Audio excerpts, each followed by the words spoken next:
Okay, అయింది అయింది. నువ్వు పడ్డ కష్టాలు, అనుభవించిన బాధలు, గుర్తొచ్చే జ్ఞాపకాలు ఇక చాలు. ఇవన్నీ వదిలేసి జీవితాన్ని ఇప్పటికైనా కొత్తగా మళ్ళీ మొదలు పెట్టాలి అనుకున్నప్పుడు నువ్వు చేసే మొదటి పని ఏంటి అంటే ఉన్న ఊరిని దాటేయడం, నీతో నీ చుట్టూ ఉన్న వాళ్ళను మార్చేయడం. అంతే కదా? కానీ అదో పెద్ద అబద్ధం. నువ్వు నీ జీవితాన్ని మళ్ళీ కొత్తగా మొదలు పెట్టాలి అంటే మొదట మార్చాల్సింది నీ చుట్టూ ఉన్న వాళ్ళనో, చుట్టూ ఉన్న ప్రదేశాన్నో కాదు. మొదట మారాల్సింది నువ్వు. క్యాలెండర్ మారినంత ఈజీగా కాదు మనం మారిపోవడం.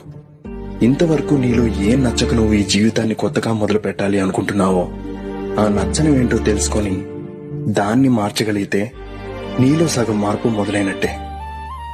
నీకు విషయం తెలుసా?